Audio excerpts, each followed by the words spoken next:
Assalamualaikum warahmatullahi wabarakatuh. Jumpa lagi dengan saya Ahmad Dafiq Irawan, calon guru penggerak angkatan ke-7 dari Kabupaten Banyuwangi. Pada video kali ini saya akan menjelaskan tentang aksi nyata modul 1.4 yaitu budaya positif. Semoga bermanfaat. Selamat menyaksikan. Degradasi moral yang terjadi pada bangsa kita ini kian hari memang kian mengkhawatirkan. Ini terjadi akibat dari modernisasi, globalisasi, digitalisasi yang terjadi pada peradaban dunia. Sehingga hal ini memang memberikan dampak yang sangat serius terhadap perkembangan moral anak bangsa. Solusinya, kita sebagai pendidik memang harus merubah paradigma pendidikan yang ada di Indonesia. Kita sebagai pendidik harus menawarkan pendidikan yang adaptif terhadap perkembangan zaman, namun tidak melupakan jati diri bangsa Indonesia. Hal inilah yang mendorong kemudian memunculkan nilai-nilai karakter-karakter melalui pembiasaan-pembiasaan budaya positif di sekolah.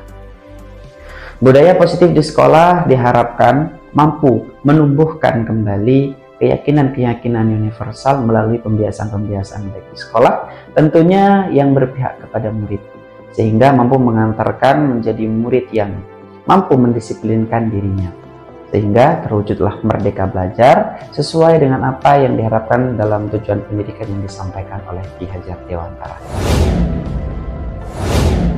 Selama ini, salah satu upaya untuk mendisiplinkan anak-anak adalah dengan memberikan peraturan-peraturan. Namun ternyata peraturan yang kita buat tidak mendapatkan efek yang maksimal, dikarenakan peraturan-peraturan yang kita buat cenderung apabila ada anak yang melanggar peraturan, kita memberikan sanksi ataupun hukuman yang menyakiti, cenderung mempermalukan diri, sehingga anak-anak tidak menyukai peraturan itu sendiri.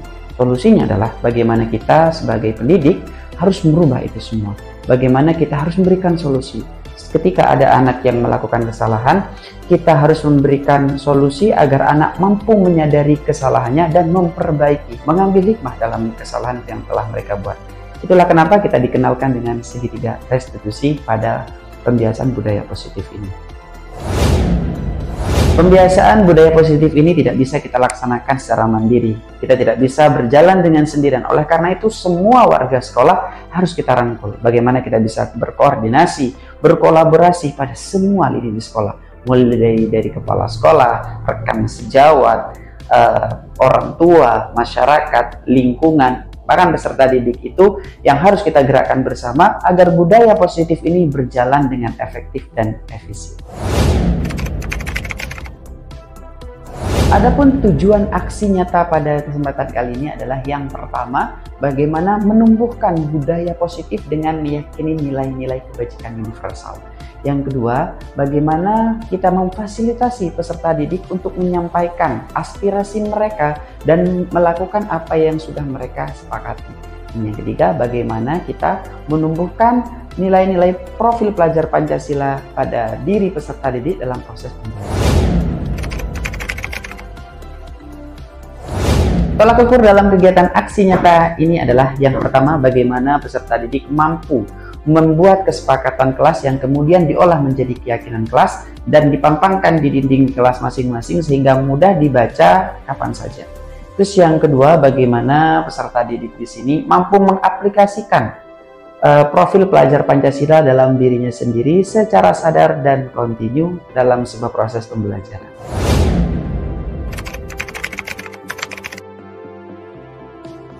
Dukungan yang dibutuhkan dalam kegiatan aksi nyata kali ini adalah yang pertama, semua warga sekolah harus berkolaborasi, berkoordinasi, bersinergi untuk menciptakan budaya positif di sekolah. Yang kedua, bagaimana pendidik, tenaga pendidik seperti kita harus menjadi role model bagi murid-murid kita dalam menanamkan budaya positif.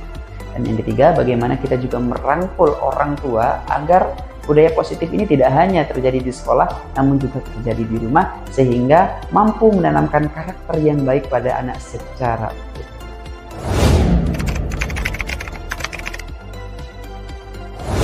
Adapun lini masa, tindakan yang akan dilakukan adalah yang pertama, menghadap kepada kepala sekolah untuk menjelaskan pentingnya penanaman budaya positif dan keyakinan universal di sekolah, serta meminta izin mendiseminasikan bersama rekan-rekan guru. Yang kedua, mengumpulkan seluruh warga sekolah meliputi kepala sekolah, guru, tenaga kependidikan untuk melakukan diseminasi terkait disiplin positif, kesepakatan kelas, dan profil pelajar Pancasila. Dan selanjutnya, berkoordinasi dan berkolaborasi dengan wali kelas untuk membuat keyakinan masing-masing kelas. Keyakinan kelas yang sudah disepakati selanjutnya ditandatangani seluruh warga kelas dan dipasang di dinding kelas. Memantau dan merefleksi dan mengevaluasi keyakinan kelas yang telah dibuat secara berkala.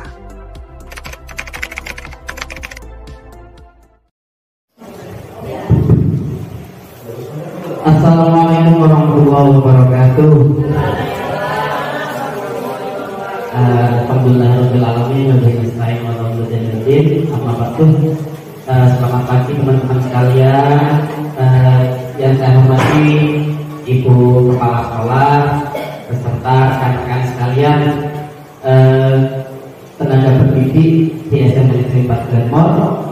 Alhamdulillah kesempatan kali ini saya sangat berterima kasih kepada semua pihak yang sudah menyukseskan acara ini, sehingga saya hari ini diberikan kesempatan untuk diseminasi, sharing, gitu ya. Jadi yang namanya sharing bukan cuma satu pihak, nanti dari teman-teman bisa ada masukan atau bagaimana. Tadi Ibu Kepala Sekolah, Ibu Rol tadi ya menyampaikan sedikit pembukaan untuk mukadimah tentang IKN yang kemarin kita sudah tahu, sudah sejak sekali dilaksanakan, kita ada dosen berkali-kali. Saya hari ini tidak bahas itu sebenarnya, karena untuk detail tentang KTP dan lain sebagainya itu guru mapel ada di MTP masing-masing, dan bukan ranah saya untuk terlalu masuk ke dalamnya. Dan nanti kalau misalnya ada diskusi terkait itu, saya ilmu maupun apa-apa. Jadi hari ini saya malah akan sharing tentang ilmu dari IKN itu sendiri, ruh dari IKN itu sendiri. Jadi kenapa kita harus jadi kurikulum merdeka? Terus kurikulum merdeka itu kenapa? Apa bedanya dengan kurikulum sebelumnya? Nah itu loh, menyamakan persepsi terlebih dahulu. Karena ternyata setelah saya dapat ini dari guru penggerak, ini sebenarnya harus ada perubahan mindset di sekolah. Jadi kita hari ini cepet-cepetan saja kita akan bahas budaya positif. Ini materi modul saya, modul 1.4. Namun sebelum itu saya akan sebenarnya mereview dulu, sharing informasi pada teman-teman. Saya kemarin dapat apa saja di pendidikan guru penggerak secara simpelnya. Jadi ini teman-teman, di sini ada merdeka belajar. Kemarin kita banyak yang miskonsepsi. Merdeka belajar itu sebenarnya gimana? Apa merdeka yang merdekanya nggak ada peraturan atau bagaimana? Ini yang perlu diluruskan dulu, biar besok kita melaksanakan IKN tidak salah kaprah. Jadi sebenarnya merdeka belajar itu betul ada 3 poin. Yang pertama memang tidak terperintah. Nomor 2, berdiri tegak karena kekuatan sendiri. Dan yang terpenting yang nomor 3, cakap mengatur hidupnya dengan tertib. Jadi yang dimaksud merdeka itu harus kita itu. Ini yang paling penting adalah bagaimana kita cakap mengatur hidupnya dengan tertib. Bagaimana di kurikulum yang baru ini kita bisa membuat murid-murid kita menjadi siswa yang mampu mengatur hidupnya dengan tertib. Janganlah mereka menjadi siswa yang merdeka belajar. Nah itu. Terus yang kedua, ini kamu ya, saya kalau seperti ini di depan tidak bermaksud menggurui, kita sharing ya. Jadi apa yang saya sampaikan hal baik di sini pun belum sepenuhnya saya praktekkan. Saya juga masih belajar. Saya mulai dari yang kecil-kecil dulu. Terus yang kedua, kita juga harus merubah mindset pendidikan itu bertujuan untuk menuntun segala kodrat yang ada pada anak. Ini juga. Jadi mulai hari ini kalau kita mau melaksanakan kurikulum merdeka, jangan sampai kita menuntut. Ada beda menuntut sama menuntut ya. Jadi kalau kita masih menuntut anak seperti yang kita ingin, itu belum berbeda. Nah terus nanti gimana kalau tidak ada disiplin di sana? Ini yang kita pelajari lagi. Terus yang ketiga, ini lagi. Jadi di kurikulum merdeka ditekankan kepada pendidikan anak sesuai kodrat alam dan kodrat zaman. Anak yang ada di lingkungan kita sesuai dengan kodrat alam lingkungan kita, tidak bisa disamakan dengan yang di lain tempat. Jadi kalau kita di area perkebunan, bagaimana kita memaksimalkan potensi anak yang memang bawaannya anak perkebunan? Kita tidak bisa mengikuti secara secara keseluruhan anak-anak yang ada di perkotaan sana. Jadi biar anak-anak tidak terlalu dituntut yang di luar kemampuannya. Terus yang selanjutnya sesuai dengan kodrat zaman. Ini yang menjadi tantangan kita sebagai guru di era digitalisasi. Jadi di sini kita harus mau belajar lagi, terutama tentang teknologi. Anak-anak hidup bukan di zaman kita. Jadi cara mendidik kita tidak boleh sama dengan cara belajar kita zaman dulu. Nah ini kita harus belajar. Makanya sesuatu itu memang nanti hubungannya sama nilai yang ada di guru itu sendiri. Nanti akan saya sampaikan di belakang. Lanjut selanjutnya di sini kita juga di Merdeka Belajar kita dianjurkan melaksanakan asas trilogi pendidikan yang disampaikan oleh Dewan Kara. Kayaknya semua Allah sudah bertahu ya. Ingaso, Tukulodo, Ingaso, Ingaso, sampai Tukulodo. Jadi kita harus menjadi teladan di semua pihak. Semua ya namanya manusia tidak ada yang sempurna. Cuma kita harus berusaha menjadi teladan di segala aspek bagi anak-anak. Terus yang kedua harus menjadi motivator yang baik dan menjadi pendorong. Terus selanjutnya ini seorang guru harus memiliki nilai di dalam dirinya. Ada 5 nilai yang ini perlu kita pelajari bersama-sama. Ada mandiri, reflektif, kolaboratif, inovatif, serta berpihak pada masyarakat. Kita bahas pelan-pelan ya. Jadi mandiri, guru itu sekarang kita harus belajar menjadi guru yang tidak menunggu perintah. Jadi kita itu mau berkembang, mau belajar tanpa disuruh. Ini yang harus kita tanamkan di perubahan mindset IKI. Jadi tidak harus menunggu kalau ada undangan, pelatihan, tapi kita mau belajar secara mandiri. Sekarang akses informasi itu sudah sangat banyak. Kita tinggal kemauannya mau belajar atau tidak. Kalau kita tidak mau belajar, siap-siap kita tertinggal oleh anak-anak. Dan ketika kita tertinggal oleh anak-anak, maka esensi pembelajaran kita tidak akan pernah sampai kepada mereka. Nah, jadi yang pertama jadi mandiri, yang kedua adalah kolaboratif.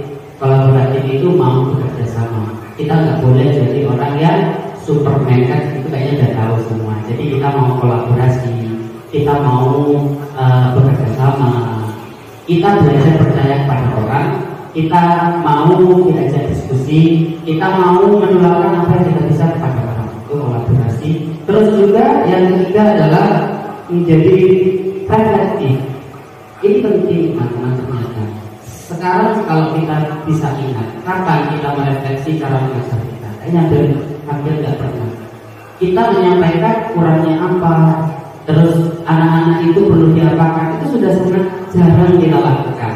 Makanya seorang guru yang baik yang mampu merefleksi apa yang pernah dia lakukan dalam pembelajaran, dalam apapun. Dan yang paling penting lagi, seorang guru itu kita dianjurkan untuk berpihak pada peserta didik. Nah, ini yang paling banyak di kita abaikan. Kita kadang sering menuntut anak-anak tanpa mengukur itu pantas atau tidak pada anak. Ini ngapunten, saya pun begitu. Saya ketika ikut kegiatan guru gerak ini sering tertawa sendiri. Saya ternyata banyak yang tidak paham tentang kebutuhan anak-anak. Jadi bagaimana pendidikan yang kita buat itu tidak terlalu memberatkan kepada anak. Contoh paling banyak ya kasusnya saya itu. Terkadang kita dalam pemberian tugas itu tidak melihat rambu-rambu yang seharusnya dilakukan seorang guru, mulai dari proporsional tugasnya, jadwalnya. Kan biasanya kita itu ya, tapi yang memang harus ada. Tapi kita harusnya itu juga berpikir anak-anak itu satu orang dengan mapel yang sebanyak itu, dengan dihadapkan dengan tugas yang sebanyak itu, kita juga seharusnya bisa. Makanya perlu adanya MTPS. Kita tanya yang sudah mengadakan tugas berapa, itu perlu sebenarnya. Karena pada hakikatnya kita melakukan pendidikan bukan hanya kita melaksanakan tugas sebagai guru, tapi bagaimana pembelajaran kita itu bermakna pada anak. Selanjutnya teman-teman, kalau saya terlalu bagaimana dimohon diutuskan. Terus selanjutnya adalah peran sebagai guru. Jadi mohon maaf tidak saya buat seperti PowerPoint yang keluarga itu waktunya mepet juga. Jadi peran seorang guru itu bagaimana kita menjadi pemimpin pembelajaran. Bagaimana kita bisa menciptakan atmosfer positif di sekolah, anak-anak intinya kerasan belajar dengan kita. Ini yang banyak yang kita tidak lakukan. Kita hanya sepertinya menjalankan tugas saja, tapi tidak memikirkan anak-anak itu betah tidak belajar sama kita. Nah, seorang guru harus punya peran itu memimpin pembelajaran, menciptakan suasana pembelajaran yang menyenangkan, aman, dan anak-anak dekat dengan kita. Terus juga sama seperti yang lain, menggerakkan komunitas praktisi, menjadi coach bagi guru lain, mendorong kolaborasi antar guru dan mewujudkan kepemimpinan murid. Selanjutnya, setelah melihat itu semua, ternyata memang banyak hal yang belum kita lakukan. Jadi mencintai murid, mencintai anak-anak saja itu tidak cukup. Nah, ya, kausakan ilmu saja tidak baik. Menginginkan siswa menjadi sesuatu yang kita inginkan bukanlah tujuan kita. Karena sejatinya anak-anak itu tercipta berbeda gitu. Kadang kita memang menyamaratakan saja. Kalau anak disiplin melakukan sebenarnya saya lakukan pasti mereka sukses dulu gitu juga. Jadi kita harus merubah mindset, mau melaksanakan kurikulum merdeka, pola pikirnya kita dirubah lebih. Selanjutnya, sebelum masuk ke materi, saya punya sebuah video dan ini bisa kita lihat, bisa reflektif. Saya sudah seperti ini atau enggak? Atau yang saya tonton ini menggambarkan saya atau bagaimana? Dan saya minta teman-teman ada yang merespon terhadap video nanti. Saya coba bismillah ya. Di sini ada video kasus anak yang melanggar atau tidak melaksanakan tugas dengan baik.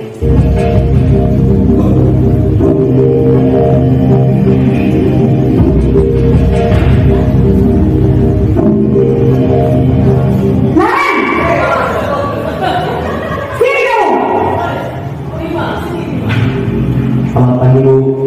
Selalu terlambat. Kamu deh pasti terlambat. Maaf Bu, saya Apa? Apa coba? Alasan kamu apa lagi? Kapan sih kamu tidak terlambat? Malas sekali ya kamu jadi anak. saya Dasar pemalas. Gak kapok-kapok sih kamu. Sudah berapa kali terlambat? Sana, kamu keliling lapangan basket 2 kali. kenapa saya harus pilih lapangan basket Bu? Kenapa? Kamu lawan ibu. Berani-beraninya jawab. Sudah terlambat, masih berani jawab enggak? Sekarang, keliling lapangan basket 5 kali sekalian. Biar kapok. Cepat. Pergi sana ke lapangan basket. Kasus dua.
sekali.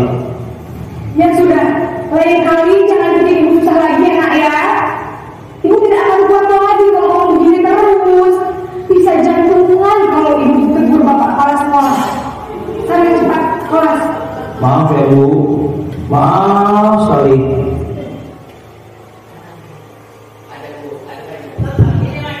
Iya.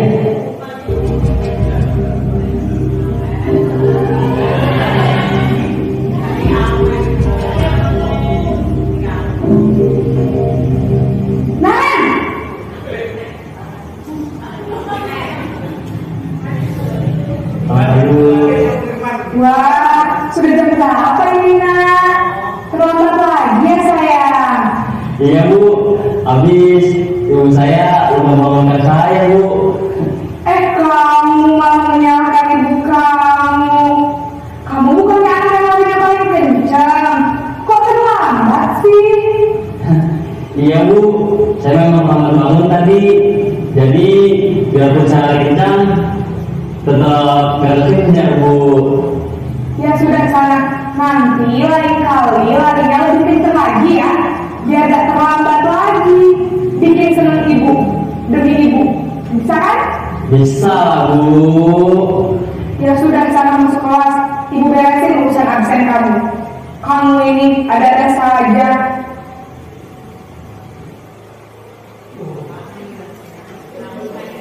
Naren sudah tahu konsekuensinya jika terlambat hadir.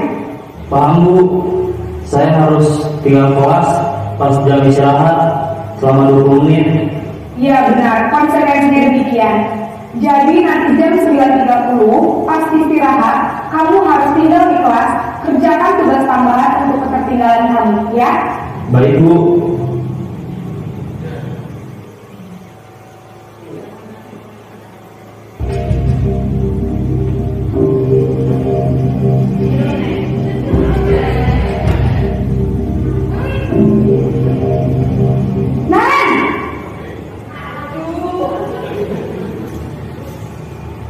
Selamat pagi Bu. Selamat pagi Naren. Maaf Bu, saya terlambat. Iya, sekolah masuknya jam 7, sekarang sudah jam 7.20. Jadi sekarang bagaimana ini Naren? Maaf Bu, saya lupa alarm saya semalam. Baiklah, menurut kamu, keyakinan sekolah yang mana yang perlu kamu tingkatkan? Menghargai diri sendiri dan orang lain mungkin ya Bu. Setuju. Jadi, apakah Naren meyakini prinsip saling menghormati tersebut? Iya Bu, saya meyakininya. Apakah Naren bersedia memperbaiki masalah keterlambatan ini? Bersedia Bu. Bagaimana kamu akan memperbaiki masalah keterlambatan ini? Saya akan coba untuk tidak lupa menyetel alarm saya Bu. Baik, kalau Naren lupa menyetel alarm di rumah, ada orang yang kira-kira bisa bantu mengingatkan tidak? Ada Bu, kakak saya, Kak Emma. Ada lagi selain Kak Emma? Selain Kak Emma, ada ibu saya. Baik, jadi yang mengingatkan Naren adalah Kak Emma dan ibu kamu ya? Kira-kira akan mulai alarm kapan nih Naren? Setelah pulang sekolah, akan segera saya lakukan. Baik, jadi Naren akan setel alarm untuk bangun besok pagi dan akan diingatkan oleh kakak dan ibunda Naren ya. Ada lagi yang mungkin perlu dilakukan Naren agar tidak terlambat bangun lagi? Tidak ada Bu. Baik Naren, terima kasih untuk kerjasama kamu. Sekarang kamu perlu kembali ke kelas untuk belajar. Baik Bu, terima kasih. Baik, terima kasih teman-teman. Sekarang saya minta dari teman-teman ada yang mau mengomentari video tersebut atau merefleksi terkait kasus-kasus tadi. Monggo. Dua orang, satu. Monggo. Komentar saja, nggak usah gimana-gimana. Ya, komentar. Teman-teman nggak apa-apa. Oke, terima kasih banyak Kak Tribun. Secara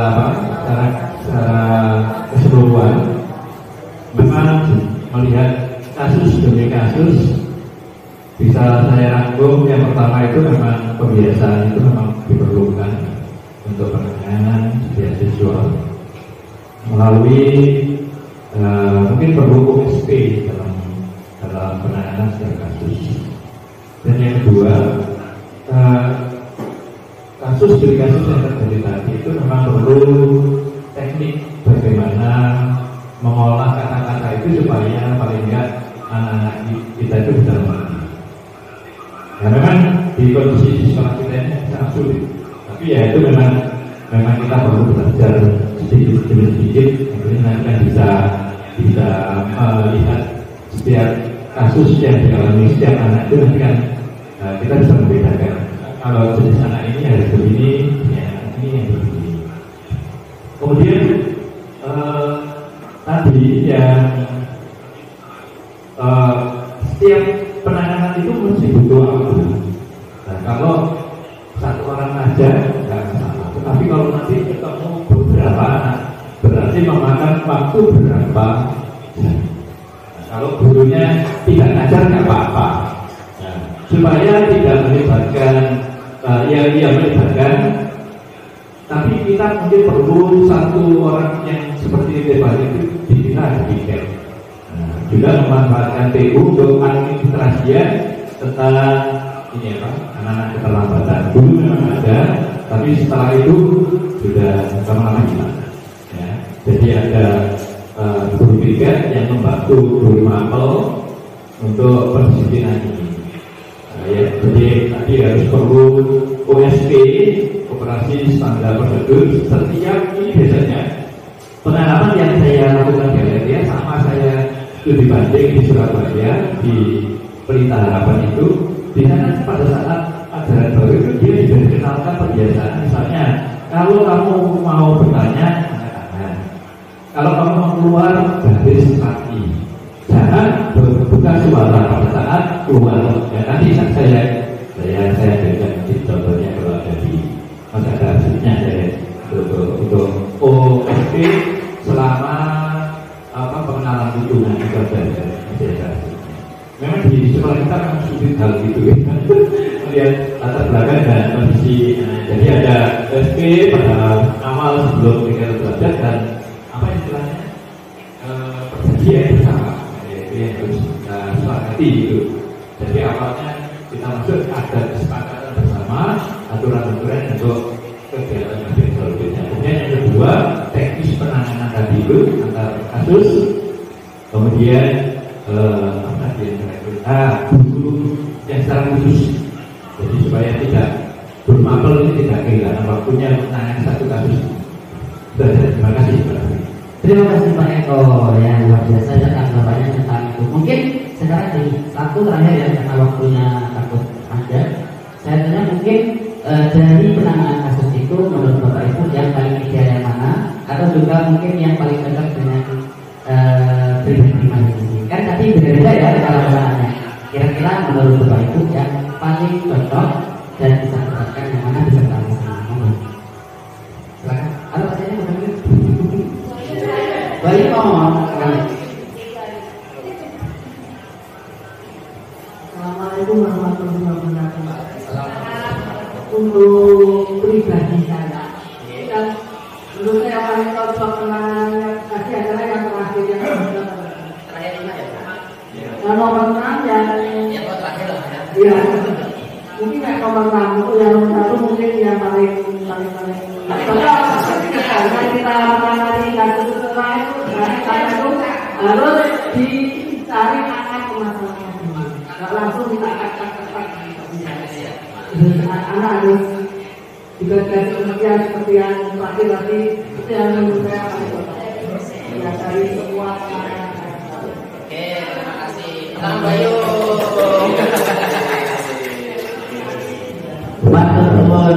Jadi memang maksud dari video itu sebenarnya itu ya, kita dikasih gambaran selama ini kita laksanakan bagaimana, dan nanti itu yang sebenarnya akan menjadi poin pembahasan kita.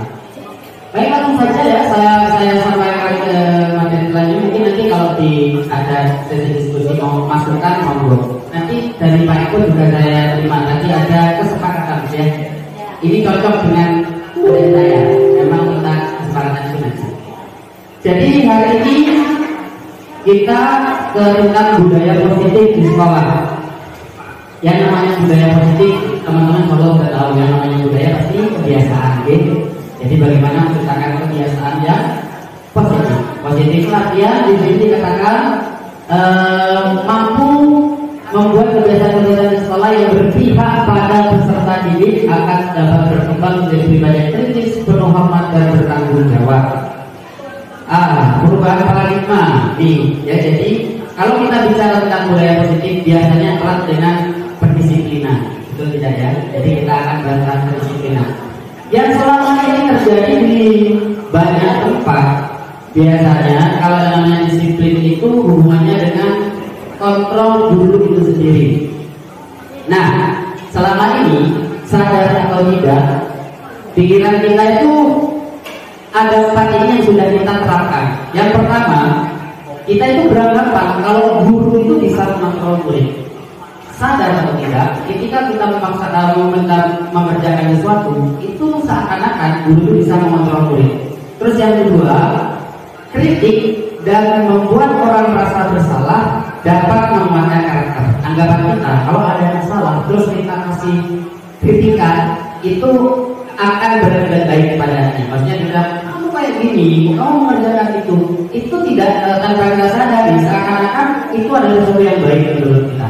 Terus yang ketiga, bahwa semua penguatan positif efektif dan bermanfaat. Jadi ada nanti itu penguatan yang menurut kita itu efektif, ternyata tidak. Contohnya apa? Pemberian penghargaan. Ini nanti dibahas. Ternyata kalau kita tahu luar biasa ini. Jadi apakah nggak boleh? Semua nggak boleh. Yang penting tahu kapan memberikan penghargaan itu. Ya, karena memang sekolah itu bukan kompetisi. Kalau hadiah itu diberikan pada satu kompetisi dan di momen-momen tertentu. Ini nanti dibahas panjang.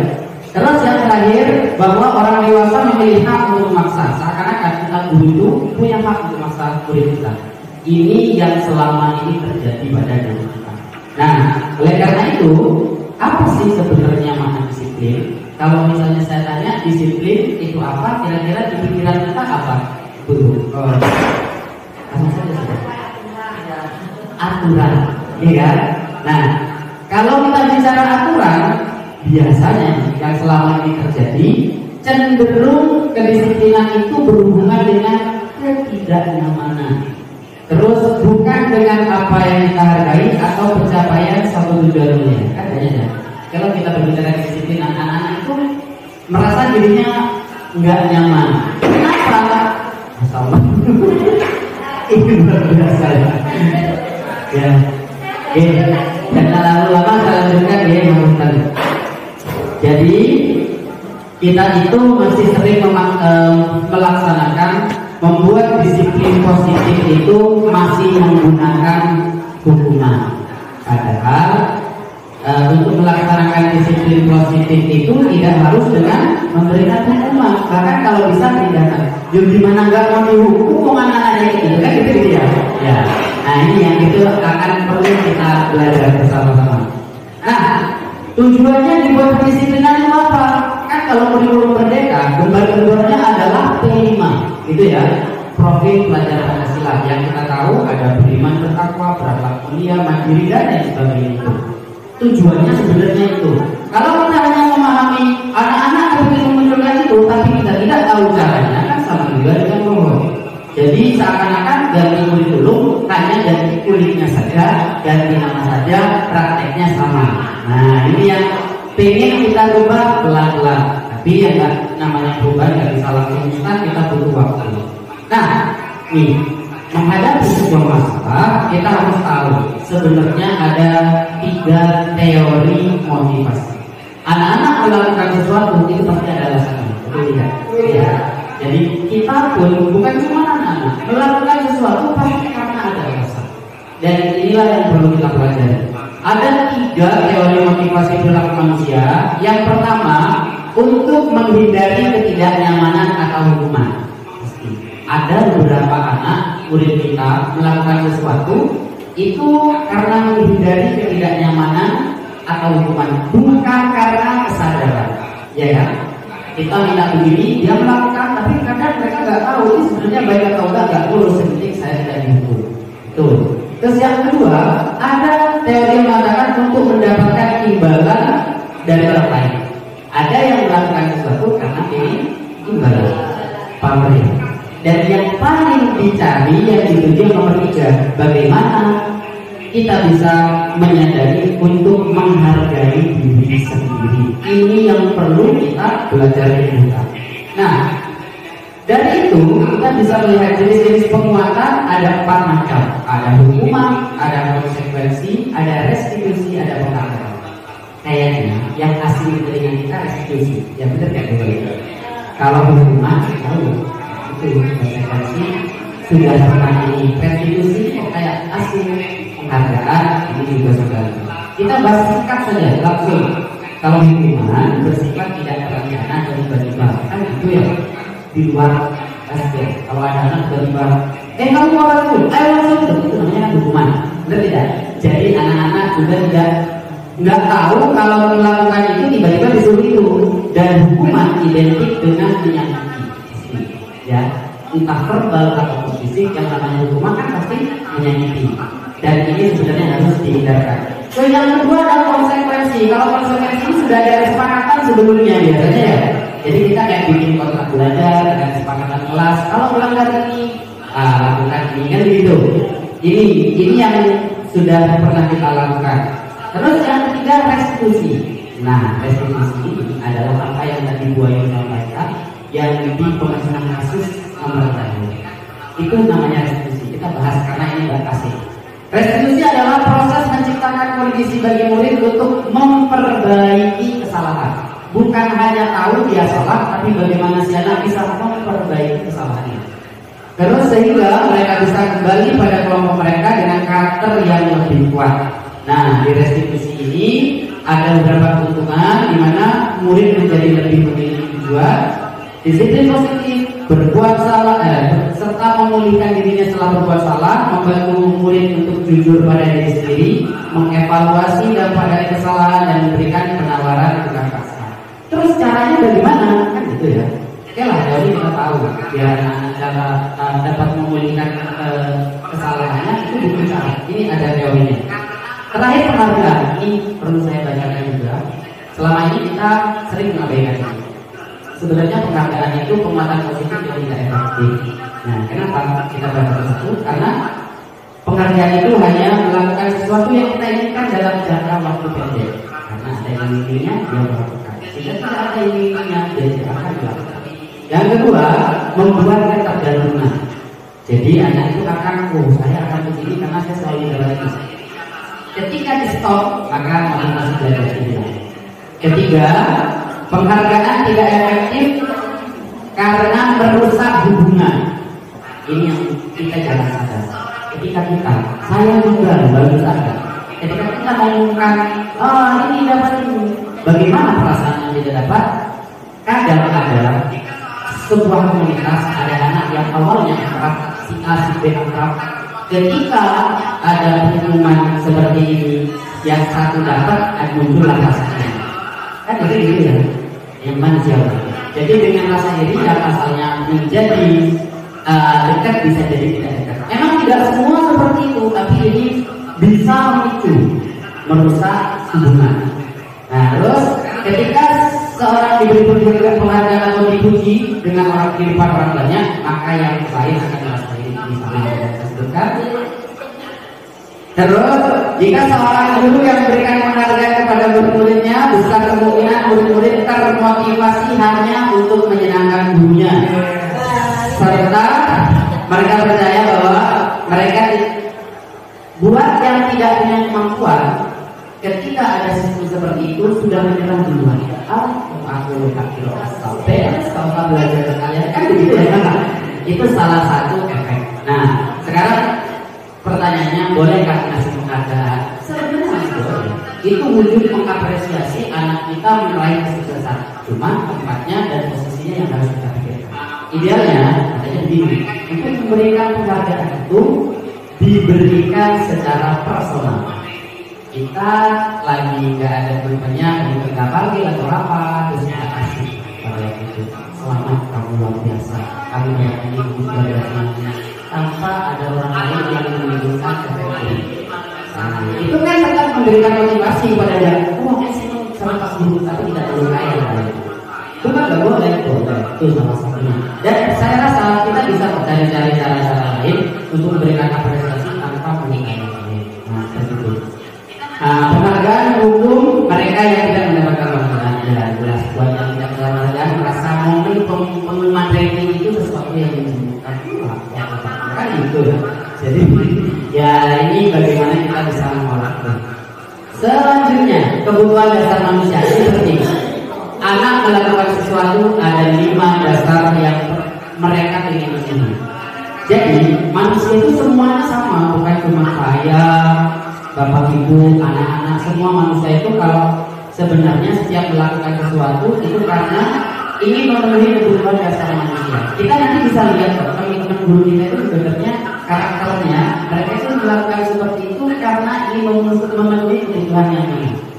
Nah, yang pertama ada kebutuhan survival atau bertahan hidup.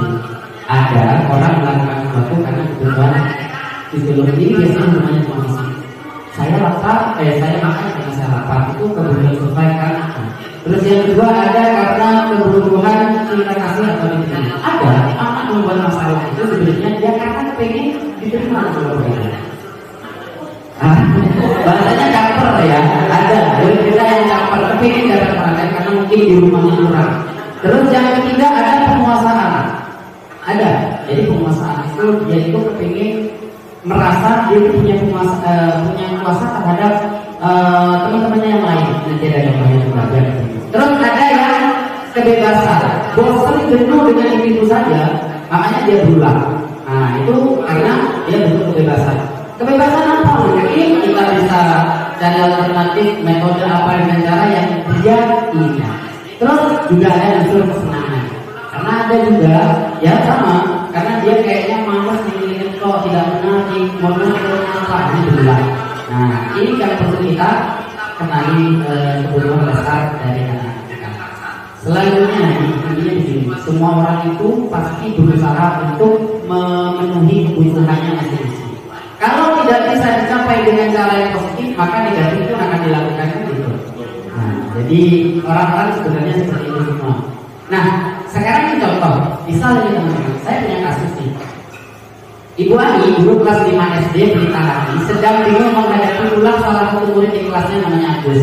Anggaplah itu gitu ya. Beberapa anak yang telah datang dan mengeluhkan Agus dan seringkali meminta bekal alias tukang palak dengan paksa. Jika Anda menghadapi situasi seperti itu sebagai Ibu Ani, apa yang Anda lakukan? Misalnya Anda jadi Ibu Ani, murid jenengan ada anak yang suka malak, yang akan lakukan dengan kata apa? Satu orang.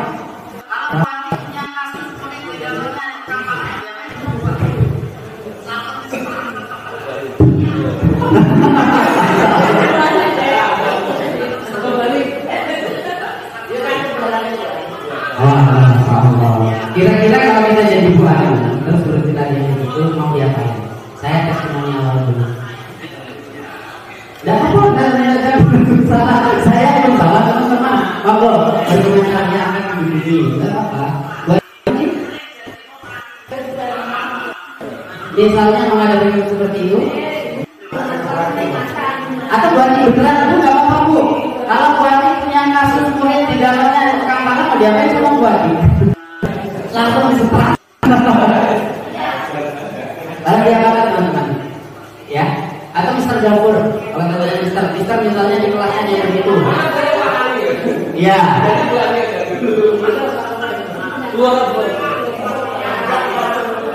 Iya, iya.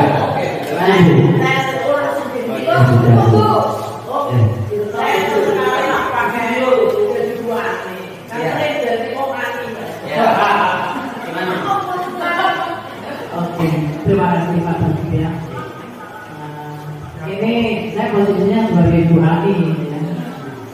Kalau saya melihat kasus yang saya hadapi dengan kondisi peserta didik yang seperti ini, seperti yang disampaikan Bu Ayu tadi, kita kan nggak boleh langsung apa? Nah, jadi maksudnya saya akan manggil si Agus ini. Nah, Agus ini saya panggil, saya ajak ngomong berdua 6 mata lah, karena saya kan 4 ini mata saya. Jadi saya ajak ngomong, kamu ini kenapa? Ada temannya kan gitu. Nah, terus catatannya pastinya kita informasinya pakai kalung dulu, gitu. Nggak boleh langsung. Ya boleh. Takut nanti anak takut ini, Nah, jadi kalau saya ini ya, Agusnya dipanggil ya ngobrol, beliau nyapo untuk temannya. Kan pastinya itu ada sebabnya toh. Bisa jadi dia memang dari rumah nggak dapat bekal karena memang kondisi ekonominya yang kurang. Atau bisa jadi kondisi ekonominya sebenarnya bagus, cuma dia mungkin punya apa ya, hobi-hobi yang lain. Kita kan nggak tahu, mungkin senang mobil atau apa, namanya uangnya bekal itu bisa jadi untuk hobinya itu kan gitu. Nah, jadi ya saya soalnya boleh SMP ya boleh SMP ya. Nah ya itu, jadi menurut saya kata kuncinya Agus ini dipanggil, diajak ngomong berdua. Nah, dengan yaitu pelan-pelan kita ajak ngomong, kita cari tahu akan permasalahannya itu apa. Menurut saya seperti itu. Terima kasih. Terima kasih buat tepuk tangan buat kita luar biasa. Karena memang karena kesesuaian. Saya berbahagianya. Oh iya, masya Allah, ya. Jadi sudah sering menangani kasus lainnya juga tahu.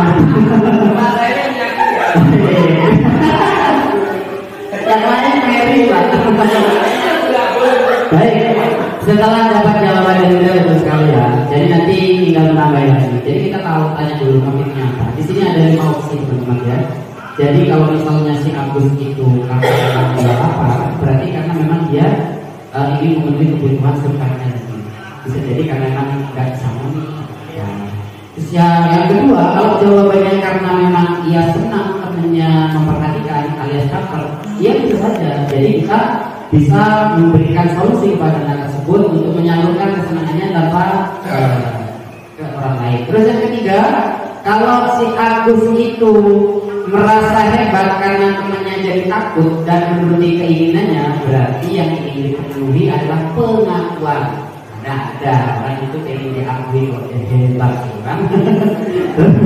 Terus yang keempat, apabila jawaban itu merasa bosan karena bawa bekalnya itu aja, itu kebutuhan akan pilihan, butuh kebebasan. Terus yang terakhir, jika jawabannya karena iseng aja menikmati ekspresi wajahnya kesel, berarti dia hanya butuh hiburan saja.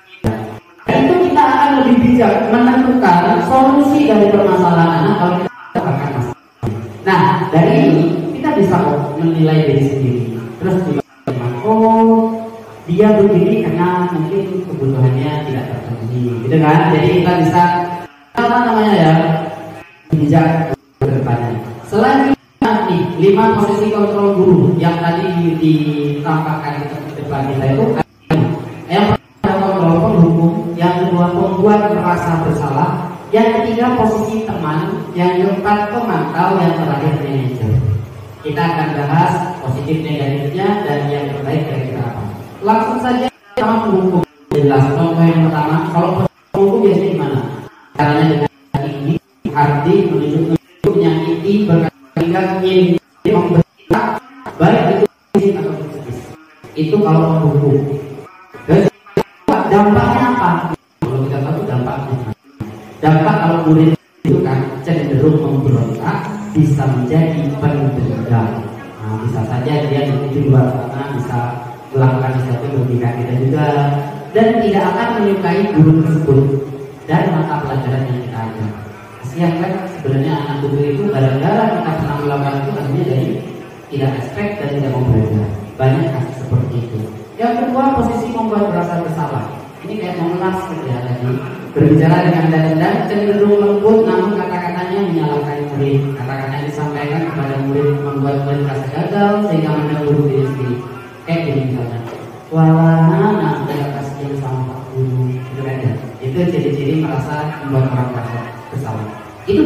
apa?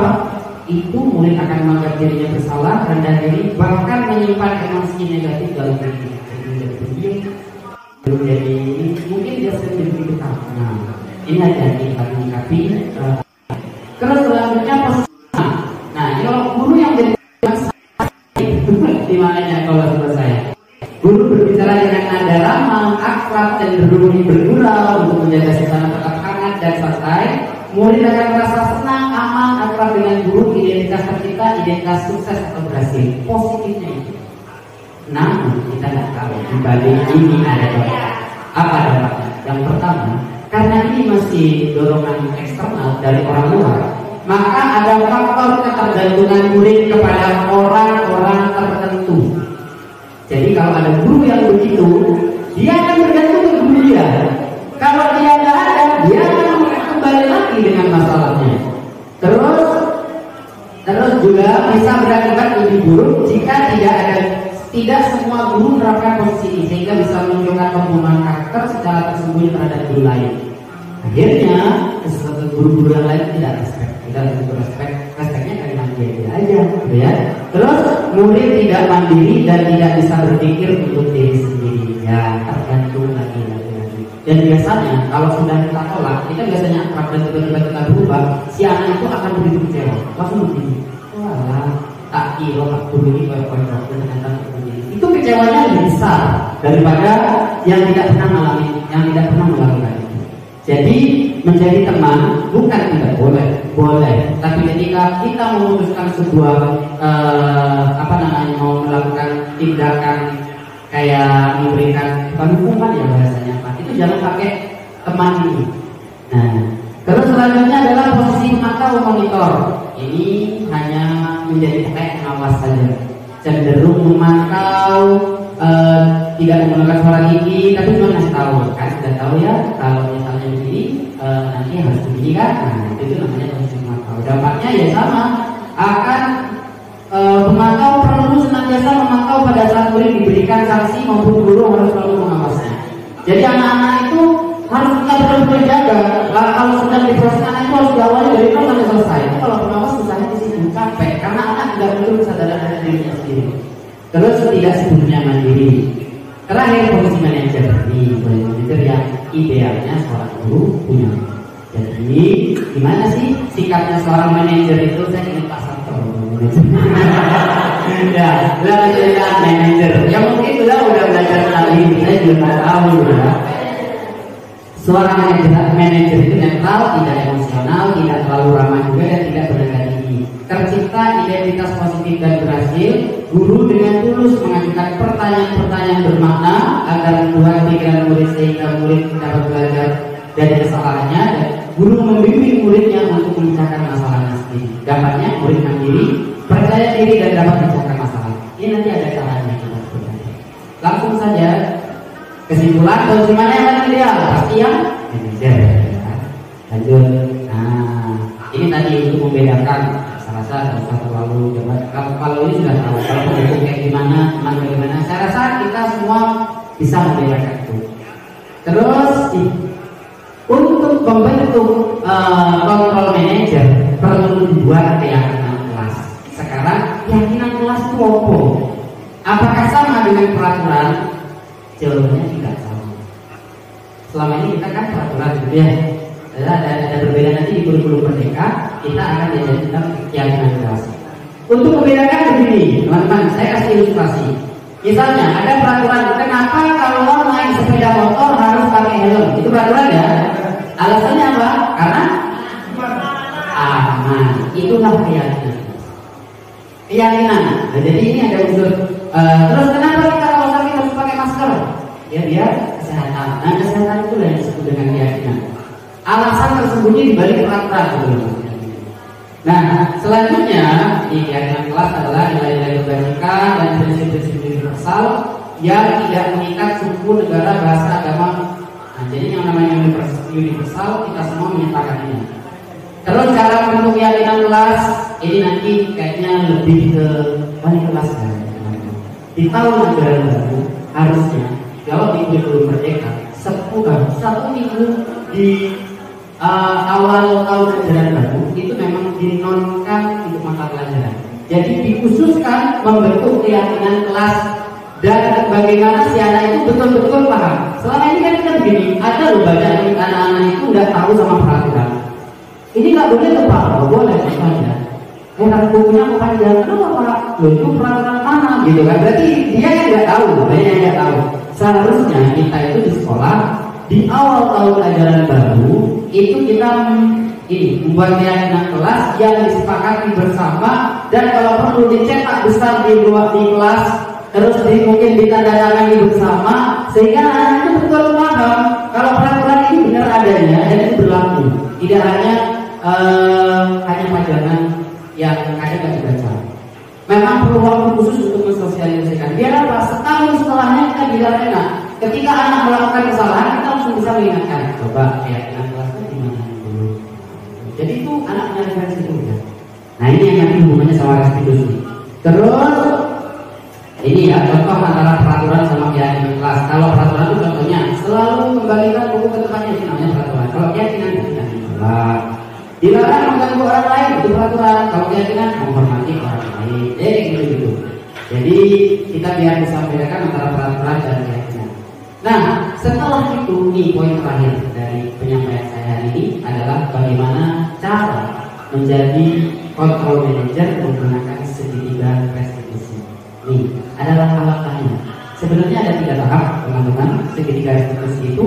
Yang pertama namanya menstabilkan identitas, yang kedua validasi tindakan yang salah, dan yang ketiga menanyakan keyakinan. Tahapannya juga. Kalau kita menemukan murid kita yang bermasalah, yang harus kita lakukan tahapan itu. Idealnya sekali lagi idealnya. Misalnya nanti tidak terlalu besar masalahnya, kita bisa sesimpel mungkin aja bisa. Jadi kayak gimana caranya? Yang pertama, tahapan segitiga restitusi, menstabilkan identitas. Jadi yang pertama, ketika ada masalah, kita harus stabilkan dulu dia. Dengan cara apa?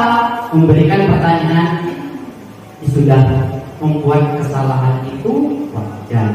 Kesalahan itu proses pembelajaran. Tidak ada manusia yang sempurna. Biar apa? Kita seakan-akan pro sama dengan anak-anak itu, biar kalau sudah sepakat dengan kita, dinasihat itu masuk. Tapi kalau ada anak awal bermasalah langsung kita marahin, kita kritik, maka apapun yang baik dari mulut kita tidak akan pernah didengar sama dia. Jadi stabilkan dulu. Dengan cara apa? Sudah, kalau salah, tidak apa-apa. Orang namanya manusia bikin salah, dijitukan dulu. Itu namanya menstabilkan identitas. Kita bisa perbaiki ini, tidak apa-apa. Manusia pasti punya salah. Kalau udah stabil, masuk tahap selanjutnya yaitu validasi tindakan. Nah, jadi akhirnya dibilang, coba kamu tadi itu kenapa cerita sama bapak? Tadi itu gimana sih ceritanya? Anak cerita. Ini bisa memvalidkan apa yang dia lakukan sama tidak di sini. Jadi kita bisa nanya juga, kamu melakukan itu kenapa sih? Benar kata tidak? Jadi kita tanyakan alasannya. Itu masuk ke tahapan validasi tindakan yang salah. Dan yang terpenting sebenarnya ada tindakan yang ketiga, menanyakan keyakinan. Nah, kalau sudah tahu itu salah, coba diingat keyakinan kelas kita yang belum sepakat apa. Oh ya, itu nggak boleh. Nah, kalau sudah tahu, berarti harusnya bagaimana? Kayak di contoh tadi loh, teman-teman ya. Terus ditanya juga, kapan kira-kira mau dimulai? Jadi biar anak yang memunculkan sendiri. Dengan begitu, anak lebih bertanggung jawab untuk melakukan daripada kita hanya ngomongin, kue ini loh, kue ini. Tapi kalau dipakai muncul dari dirinya akan lebih efektif. Memang semua sesuatu itu tidak langsung disalami langsung. Ada yang sudah begitu kalau diulangi lagi, berarti kita teliti lagi. Mungkin ini ada motif yang belum kita ketahui. Jadi seperti itu teman-teman. Intinya dari apa yang saya katakan, kita memahami tiga restitusi itu menghadapi masalah-masalah yang muncul di lingkungan sekolah. Terus hal yang perlu diperhatikan kalau ketika kegiatan ditahukan kesalahannya dengan keyakinan kelasnya itu dihubungkan. Pertanyaan bermana, dan yang paling penting menggunakan bahasa tidak emosional. Kalau sudah menggunakan bahasa emosional, sebaik apapun dikatakan tidak akan pernah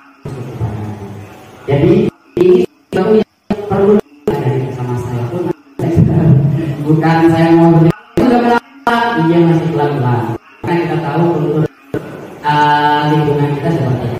Mungkin itu dulu. Terima kasih. Mungkin mereka terkait apa saya sampaikan.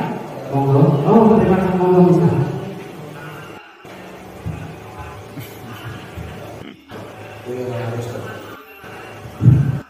Terima kasih. Ya. Untuk menyakiti orang.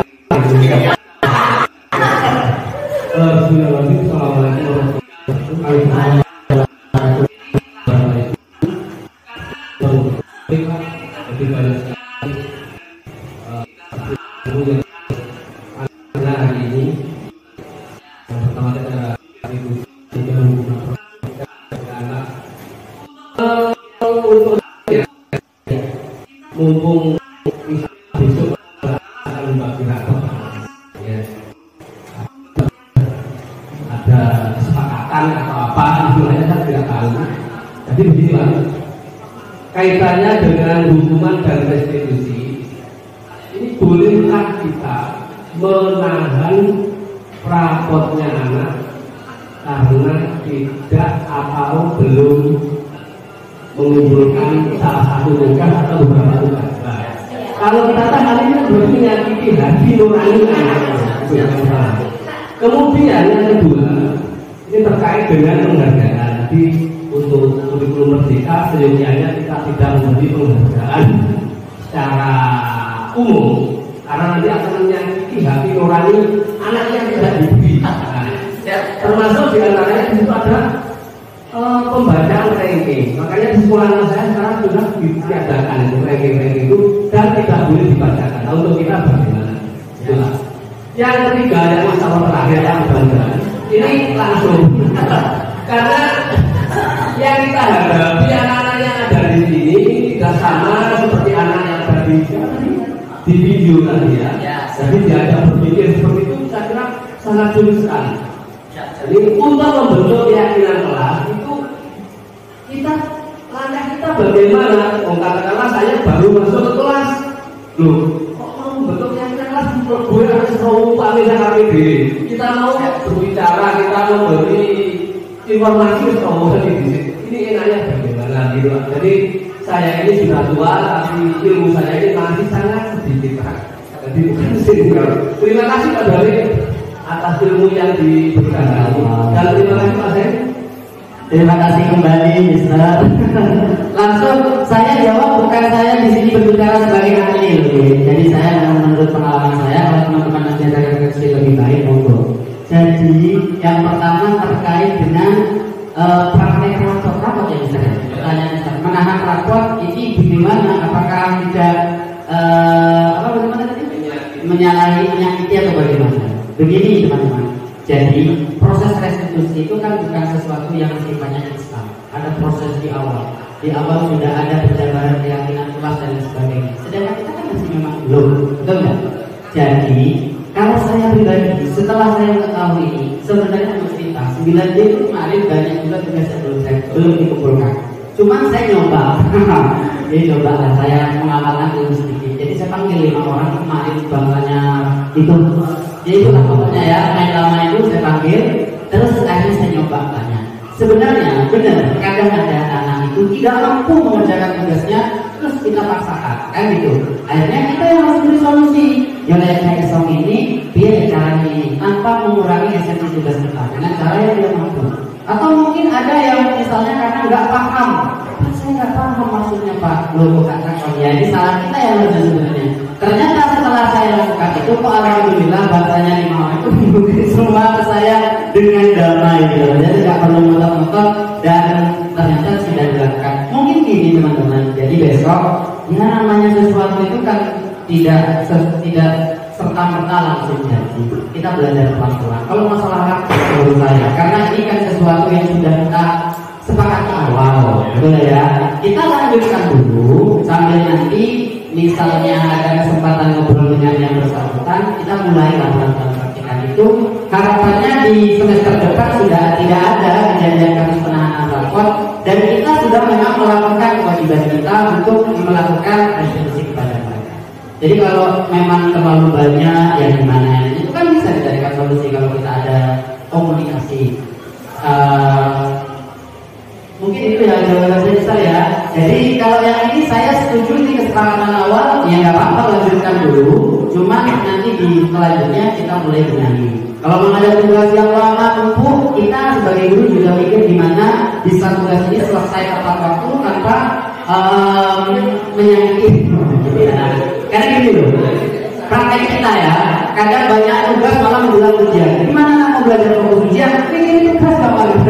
Itu yang terjadi kan. Jadi kita bagaimana bisa, ya kita makanya sering ada MKK sekolah wilayah apa bu? Itu kita bisa mensinkronkan. Kira-kira kalau mau jadi tugas itu gimana enaknya, terus biar semuanya bisa berjalan. Itu mungkin kita bisa menggunakan. Yang pertama besar, kalian berdua masalah membaca ranking ya? Oh ya. Gimana? Ranking. Terkait ranking dibacakan. Ini sebenarnya kayaknya isu lama. Karena Bapak Ibu guru sudah juga banyak yang mendengar. Memang ya sejatinya ranking kelas itu memunculkan satu, ya memang ada dampak positifnya sih memang, tapi ya banyak juga positifnya. Katanya termotivasi, iya. Tapi buat dampak yang lain mungkin kita kurang memikirkan. Kalau menurut saya sih kalau mau diberikan hadiah, tetap mau dikasih hadiah nggak apa-apa. Yang bersangkutan kita bagi sendiri ngasih apresiasi bagus, nilai sudah begini kamu kasih hadiah. Lebih mahal kalau begitu. Jadi yang lain biar tidak ada begitu. Misalnya ini option loh ya. Sebenarnya lagi kontrol itu lagi-lagi tergantung pribadi guru masing-masing. Nah, kalau idealnya memang bagus aku pengen itu, ngomong. Ini kan namanya praktek bagaimana kita berubah menjadi lebih baik kan itu jadi begitu. Itu yang misal ya. Kalau saya sih jawabnya seperti itu. Terus yang ketiga apa?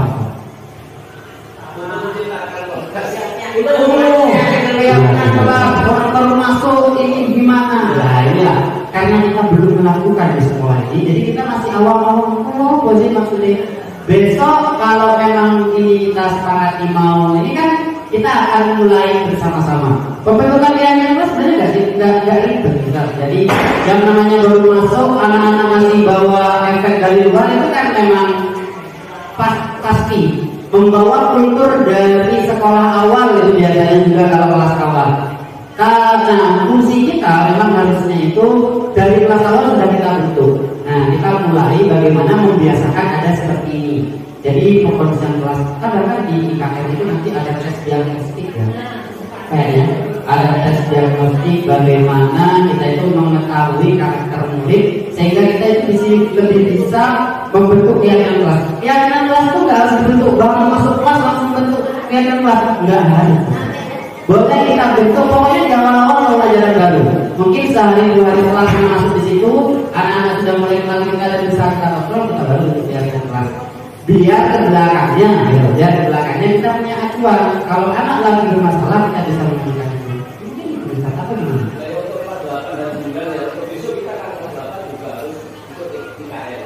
Ya, betul. Ibaratnya kalau kita boleh menghakimi sudah terkontaminasi. Ya. Baik bagaimana gitu untuk mendandani ini? Ya, lagi-lagi itu ya kembali ke kita. Bagaimana kita itu bisa kreativitas kita, inovasi kita untuk menghadapi itu. Jadi kalau saya nggak bisa memberi jawaban yang harus begini, karena kan biasanya kita punya cara sendiri untuk mengolah mereka. Dan bagaimana lebih bisa mengarahkannya, pokoknya ini bentar. Saya nggak bisa jawab soalnya begitu. Jadi itu yang bisa saya sampaikan. Sudah tidak ada teman-teman. Oh ya, terakhir informasi dari saya dapat, saya ini kok dapat info pada gimana gitu terkait IKM. Jadi kita kan hari ini pakai kurikulum K13. Ternyata ada info tetangga sebelah ya dari teman-teman itu. Kok katanya yang hari ini masih pakai K13, besok ketika IKM harus dilaksanakan secara serentak, maka kita harus mengulang rapotnya. Itu yang bikin saya jadi kan yang sudah naik kelas 2 mau pakai itu harus dari kelas 1 sudah ada, jadi kita harus buat itu harus kita pikirkan dan harus ini. Iya. ada kompres visualnya dari K13 dari sebenarnya nggak terlalu berbeda, cuma ditambahi kayak rapotin mungkin itu karena dengan rapor. Jadi kalau saya dengan rapor memang kelas 7 atau 7 kelas 7 dulu karena kelas 7 kelas 7 jadi kelas 7 hari ini iya Pak sertifikat dengan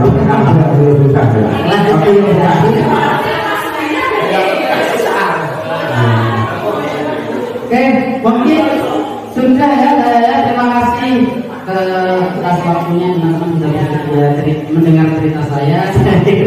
Assalamualaikum warahmatullahi wabarakatuh. Itulah tadi video aksi nyata modul 1.4 yaitu budaya positif. Terima kasih sudah menyaksikan tayangan ini mulai dari awal hingga akhir. Mohon maaf manakala banyak kekurangan dan mudah-mudahan bisa memberikan manfaat kepada kita semua. Kita jumpa lagi di video-video selanjutnya. Saya akhiri. Wassalamualaikum warahmatullahi wabarakatuh.